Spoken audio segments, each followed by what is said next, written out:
నమ్మకం పెట్టి మేము ఒకటే చెప్పాము ఎన్నికల్లో, ప్రజలు గెలవాలి, రాష్ట్రం నిలబడాలి.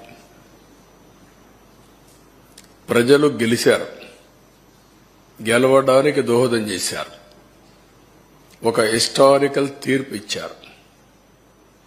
రాష్ట్రం నిలబెట్టడం ఇప్పుడు అందరి బాధ్యత. అది మేము బాధ్యత తీసుకుంటాం. అదే సమయంలో ఎప్పటికప్పుడు ప్రజలు కూడా సహకరిస్తే తప్ప సాధ్యం కాదు. అందుకే మొట్టమొదటిసారిగా 7 వైట్ పేపర్స్ పబ్లిసైజ్ చేస్తున్నాం. సమయం కూడా తక్కువ ఉంది. ఒక పక్కన నిన్నటి వరకు ఫార్మాలిటీస్ అని మేము కంప్లీట్ చేయాలి. అది అయిన తర్వాత కేంద్రంలో బడ్జెట్ పెడుతున్నారు, ఇక్కడ బడ్జెట్ పెట్టాలి. కేంద్రంలో బడ్జెట్ పెట్టే ముందు మన సమస్యలన్నీ వాళ్ళ దృష్టికి తీసుకొచ్చి ఎంతవరకు వీలైతే అంతవరకు మనం ఫండ్స్ తెచ్చుకోవడం కానీ, అదే మరి ప్రాజెక్టులు తీసుకోవడం కానీ ఇవన్నీ జరగాల్సిన అవసరం ఉంది. అందుకే ఒక 20-25 రోజుల్లో 7 పేపర్లు కూడా చర్చలన్నీ కంప్లీట్ చేసి మళ్లీ మేము అసెంబ్లీ సమావేశాలు పెట్టుకుని బడ్జెట్ కూడా ప్రవేశపెట్టాల్సిన అవసరం ఉంది.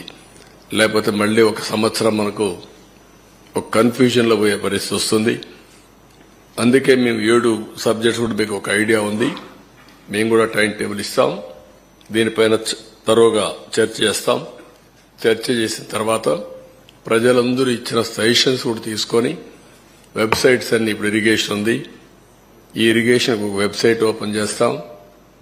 టోటల్ డాక్యుమెంట్స్ అన్ని అందులో పెడతాం. ఎందుకంటే ఒక అలవాటు అయిపోయింది. ఏది చేసినా ఎదురుదాడి చేయడం, ఒక మీడియాలో ఇదే పనిగా వాళ్లకు క్రెడిబిలిటీ లేకపోయినా, విశ్వసనీయత లేకపోయినా చెప్పిన తప్పులే 100 సార్లు చెప్పి ప్రజలను నమ్మించే ప్రయత్నం చేయడం, దానికి చెక్ పెట్టాల్సిన అవసరం ఉంది. దానికోసమే ఈరోజు మా ప్రయత్నం. తప్పకుండా ఎప్పటికప్పుడు వాళ్ళు చెప్పినట్టన్నిటికీ కూడా ప్రజలే సమాధానం చెప్పే విధంగా ప్రజా చైతన్యాన్ని తీసుకొస్తాం.